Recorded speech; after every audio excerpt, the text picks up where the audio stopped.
ने इस पूरी कॉज को डैमेज किया। He tried his level best, but overall अगर आप पूरे मैच को देखेंगे तो उनके 14 बॉल डिफरेंस क्रिएट कर गए। तो मुझे लगता है कि ओवरऑल एक मॉडर्न डे क्रिकेट का अगर आपने मैच देखना है कि दुनिया कहां जा चुकी है, तो आज का मैच देखिए। आपने अच्छा समाप्त किया। वैसे इस फॉर्मेट में विंडो ऑफ अपॉर्चुनिटी ऐसे मैच में जब बड़े रन पावर बहुत छोटी होती है, आपके ख्याल में क्विक कि इंग्लैंड के पास दो अपॉर्चुनिटीज नजर आई, मुझे हो सकता है आप लोगों ने भी नोटिस किया। एक तो जो कैच ड्रॉप हुआ सैमसन का ब्रुक से, और दूसरा जो आपने मेंशन किया सैम करन के 18-14 पे, ये दो विंडोज थी गई थी। ज्यादा बड़ा टर्निंग पॉइंट मैच का कौन सा था?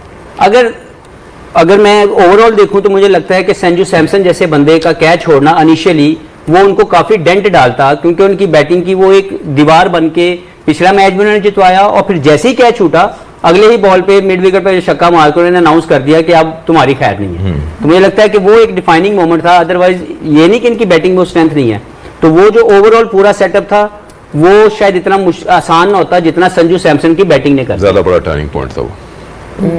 अच्छा, और जिस तरह आपने टर्निंग पॉइंट्स की बात की, फील्डिंग पे भी आ जाते हैं सना, बिकॉज एक ड्रॉप कैच जो कि हैरी ब्रुक ने किया संजू सैमसन का, उसके बाद उनकी तरफ से अगर देखा जाए तो उनका फील्डिंग एफर्ट नजर आया, अक्षर पटेल का जो नजर आया, जिस तरह से उन्होंने 2 कैचेस किए और कंट्रीब्यूट किया, वो कितना बड़ा डिफरेंस था? बहुत बड़ा डिफरेंस था। वो भी एक इंग्लैंड की बैटिंग के टर्निंग पॉइंट्स थे, क्योंकि दोनों विकेट्स बड़ी इंपॉर्टेंट थी। एक हैरी ब्रुक की विकेट थी जो अक्षर पटेल का पहला कैच था बुमराह की बॉल पे, जो स्लोअर वन बुमराह ने पहला ही बॉल करा के जो स्लोअर वन कराया। बहुत मुश्किल कैच होता है जब आपको वापस भागना पड़ता है। बुमराह की भी बहुत इंटेलिजेंट आते साथ पहला बॉल ही स्लोअर वन, और हैरी ब्रुक की विकेट। ये आप ओवरऑल डिस्टेंस देखें, डिस्टेंस कवर्ड 24 मीटर्स, और वो भी रनिंग बैकवर्ड्स। सो बहुत ही आउटस्टैंडिंग कैच। और ये दूसरा विल जैक्स का अगर हम दिखाएं, आई थिंक ये वो दूसरा कैच है बाउंड्री पे फुल जाते हुए, और awareness once again Akshar Patel 21 metres now going on to his left, और फिर ऑब्वियसली 7 रैली फील्डर्स वहां पर मौजूद थे। तो ये दोनों भी बहुत बड़े टर्निंग पॉइंट्स थे। हैरी ब्रुक का अपनी जगह पर, क्योंकि जिस तरह जेकब बेथेल इनिंग्स खेल सकते हैं, हैरी ब्रुक इस पिच पे बिल्कुल वैसे खेल सकते थे। और उसके बाद जब विल जैक्स जो इस वक्त बेस्ट फॉर्म में इस वक्त नजर आए पूरे वर्ल्ड कप में, वो और जेकब बेथेल की आउटस्टैंडिंग पार्टनरशिप जारी थी। ये दूसरा कैच उस मोमेंट का है। सो वो पार्टनरशिप तोड़ने के लिए कुछ स्पेशल करना था। तो इंडिया, जिस हफीज भाई ने भी बात की, they really wanted to win. Batting हो, बॉलिंग हो या फील्डिंग हो, उन्होंने अपना ऑल दिया और मजा आया। आज एक आउटस्टैंडिंग लेवल ऑफ क्रिकेट हमें देखने को मिली, तो बहुत मजा आया देखने का ओवरऑल मैच। संजू सैमसन की बात करते हैं। जैसे कि अभी हफीज ने भी कहा कि अगर आप ऐसे प्लेयर का जो इस काइंड ऑफ फॉर्म में हो ड्रॉप करे कैच, तो वो फिर आपको सजा जरूर देगा। 8 मैचेस में 4 की मेन की बारी आई है इस वर्ल्ड कप में। हमने डिस्कस किया कि दोनों हाथों से ग्रैब किया। इनकी पोस्ट मैच प्रेजेंटेशन में 2-3 बातें फिर सुनने को मिलती हैं जिससे आप माइंडसेट का अंदाजा लगाते हैं। एक तो उन्होंने कहा, अब हाइंडसेट में आप कह सकते हैं कि उन्होंने कहा हमने जब पिच देखी थी मैच से पहले तो हमें पता था ये 250 वाली पिच है। फिर हमने सेल्फलेस खेला कि मेरे 100 नहीं हुए, पहले भी 97 कुछ किए थे, आज 89 किया। We were looking and targeting 250 rather than 100s and 50s amongst individuals। लेकिन क्लैरिटी थी उनको, यानी पिच को जो उन्होंने एसेस किया, स्पॉट ऑन किया। Obviously day in day out खेलते हैं, उनको पता है कि क्रैक्स कितने हैं, हार्डनेस कितनी है, कितना ग्रास है, वेदर क्या है। डे इन डे आउट खेलते हैं तो आपको पता होता है कि यहाँ पे कितना टोटल होना चाहिए, और उन्होंने जस्टिफाई किया। आई थिंक जब आप टोटल सेट कर रहे होते हैं, आप अपने आप को सेट के दिमाग से निकालते हैं। आप यही समझते हैं कि ये हम चेज कर रहे हैं 250, तो आप अपने माइंड को चैनल कर देते हैं कि हम सेट नहीं कर रहे हैं, हम चेज कर रहे हैं। तो it's all about mind game. तो उन्होंने जो कहा और फिर उन्होंने उसको चैनल कर लिया अपने माइंड को, और उसी अंदाज से क्रिकेट खेली उन्होंने। और जो शॉट सिलेक्शन थी और जिस अंदाज से खेल रहे थे, उससे वो इंडोर्स कर रहे थे कि ये वाकई 250 वाली पिच है। और अगेन, जैसे मैंने पहले भी कहा था कि इसकी शॉट जो है ना, वो बड़ी ऐसे लगते हैं कि बहुत इजी खेल रहे हैं, यानी ये कोई बच्चों के साथ खेल रहे हैं, बड़ों के साथ नहीं खेल रहे हैं। जिस तरह की शॉट्स खेली जा रही थी और जिस तरह इसकी पोजीशन थी हर, और परफेक्शन थी टेक्निक के एतबार से, पोजीशन थी हर और परफेक्शन थी टेक्निक के एतबार से, वो बहुत ही आउटस्टैंडिंग किस्म की थी। तो जाहिर है जो कहा उन्होंने करके दिखाया, क्योंकि उनको पता था डे इन डे आउट ये 250 वाली पिच है। लोग जो कह रहे थे उन्होंने उनको नहीं देखा, पार स्कोर को नहीं देखा, उनको पता था कि ये 250 वाली है। तो आई थिंक जो इनकी असेसमेंट ऑफ द पिच थी वो स्पॉट ऑन थी। दूसरा मैं थोड़ा सा ये कहना चाहूंगा फील्डिंग के एतबार से, अभी हमने जो डिस्कस किया, आप ये देखें टीम तब लगती है जब 11 के 11 उतरे होते हैं, वरना 2 बैट्समैन आते हैं तो वो 2 रिप्रेजेंट कर रहे होते हैं बाकी 9 को। बट टीम तब लगती है जब 11 के 11 फील्डर होते हैं, उस वक्त जो 30 to 45 सेकंड होते हैं ना फील्डर्स के, जब वो स्विच ऑन करते हैं वो बहुत क्रूशल होते हैं। उन 35 सेकंड के अंदर, 30 to 45 सेकंड के अंदर जब बॉलर भागता है, एंटिसिपेशन, विलिंगनेस, करेज, ठीक, और वो जो बबल बनाया होता है एक फील्डर ने, जैसे भी आपने दिखाया कि 20 मीटर इधर, 20 मीटर इधर, 20 मीटर इधर और पीछे जाना है, किस तरह का गेंद आएगा, तो आप अपनी इमेजिनेशन में आप उसको देख रहे होते हैं कि यहां आएगा, ये मेरा एरिया है। ये अगर मिड विकेट पे खड़ा फील्डर और मिड ऑन पे खड़ा फील्डर, तो वो कहता है 20 मीटर तेरा उधर का, 20 मीटर मेरा इधर का, अगर गेंद ऊपर जाएगा तो इधर तक मैं जाऊंगा, राइट हैंड मेरा है, लेफ्ट हैंड तेरा। इसकी भी एक बाकायदा ड्रिल होती है।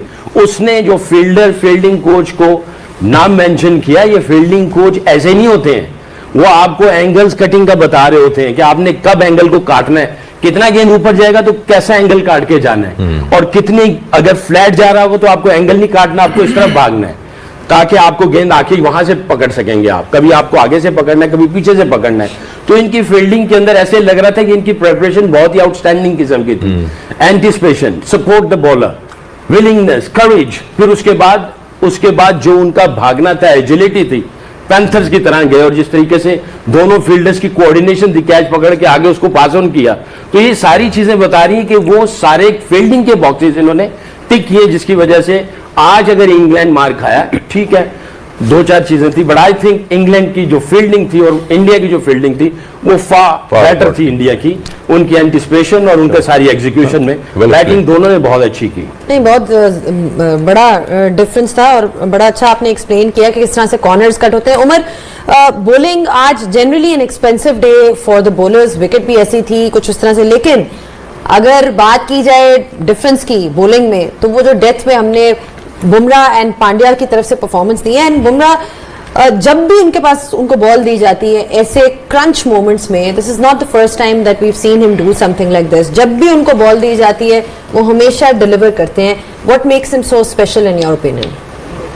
आई थिंक सबसे पहले तो संजू सैमसन की अगर जितनी हम तारीफ करें कम है, क्योंकि ऑन द अदर साइड उसके साथ जो अभिषेक शर्मा है वो इतना फॉर्म में नहीं है, लेकिन स्टिल वो जो टीम मैनेजमेंट है वो अभिषेक को लेके जा रहे हैं, उस पर एक कॉन्फिडेंस है। और by on the other side Sanju Samson को उसको अपॉर्चुनिटी मिली है और वो फॉर्म में है, वो पूरी टीम को लेके जा रहे हैं, वो ये नहीं कर रहा कि आपने लिए रन्स कर रहे हैं, वो पूरी टीम को लेके जा रहे हैं।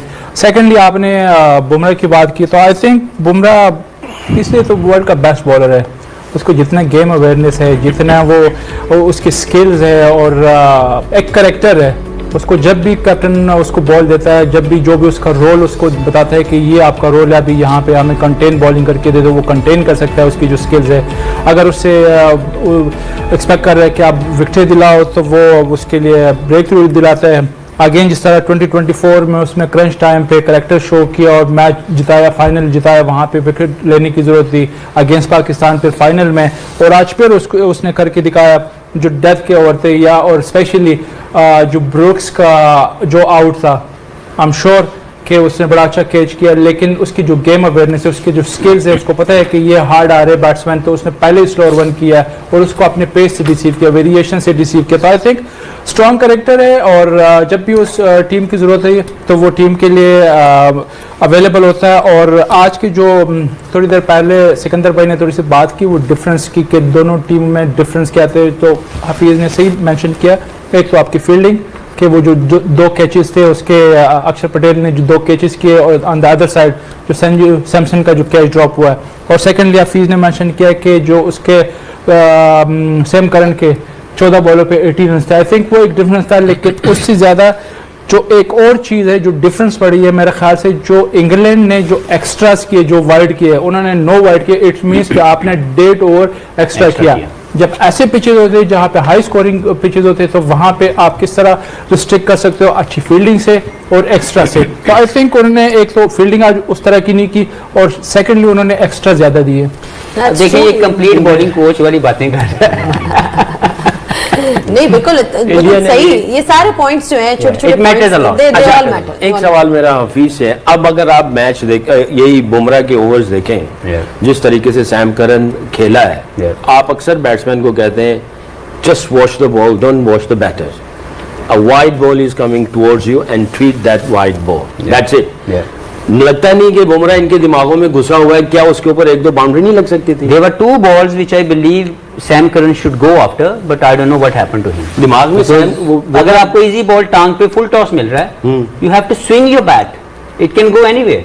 लेकिन मुझे नहीं समझ आई कि उन्होंने वो, ठीक है 4 बॉल आउटस्टैंडिंगली यॉर्कर हिट किए, बिल्कुल ठीक, 2 बॉल फुल टॉस थे जो मुझे लगता है कि दे शुड बाउंड्री होनी, तो दिमाग में से बुमराह को तो निकालना नहीं, चाहिए। वो तो हमेशा वो से तो- क्रिकेट की बेसिक ये है कि आपने Watch the बॉलर ball. नहीं खेलना, बॉल खेलनी है। सेकी भाई, इसमें मैं एक चीज ऐड करूं कि बुमराह इसलिए एक्सेप्शनल है कि वो प्रिडिक्टेबल नहीं है। राइट। वो प्रिडिक्टेबल नहीं है, वो आपको हर बॉल करके देख सकता है, वो यॉर्कर भी करता है, वो स्लो वन भी करता है, वो बाउंसर भी करता है। वो बैट्समैन को गेस करने देता है कि वो मुझे गेस करे। अगर आप दूसरे बॉलर्स को देख के, इवन जोफ्रा आर्चर को अगर देख के, आज उसने बहुत ज्यादा प्रिडिक्टेबल था, स्लो वन पे स्लो वन कर रहा था। फिर सैम करन, आपको पता है कि एक गेम प्लान बनाते हैं, एक अपोनेंट भी गेम प्लान बना के आते हैं, उनको पता है कि इसका जो बेस्ट डेथ ओवर में स्लो वन करता है, तो वहां पे आप अपना गेम चेंज करते हो। तो आई थिंक आपको एक जो प्रिडिक्टेबल है ये नहीं होना था। तो क्वालिटी बुमराह की यही है कि वो प्रिडिक्टेबल नहीं होता। बड़ा अच्छा पॉइंट है, बिल्कुल सही। सॉरी, ये पॉइंट तो है, बट बॉलर प्रेडिक्टेबल तो होते ही नहीं है। कि कभी उसकी लाइन थोड़ी आगे होती, कभी पीछे होती, कभी लेंथ, तो हाँ वेरिएशन साथ में ऐड करता है। दोनों चीजों से आप अनप्रेडिक्टेबल होते ही होते हैं। ये नहीं कि it's a robot bowling machine है, एक ही जगह में फेंकते हैं। जब भी बैट्समैन बैटिंग करता है, from day 1 till his last career, वो इसी की प्रैक्टिस करता है कि कहीं पे भी गेंद आ सकता है। You just watch the ball, कुछ पता नहीं कहां पे गेंद चलेगा। बट अगेन मेरा पॉइंट ये है कि बुमराह को दिमाग में इतना घुसा दिया हुआ है कि अगर सिर्फ गेंद को वॉच करेंगे आपको बाउंड्री मिल सकती है। छक्का ना मारने जाओ, आपको अगर छक्के का कॉन्फिडेंस नहीं, आप चौके की तरफ चले जाओ, तो वो 2 बाउंड्री मारते तो अब मैं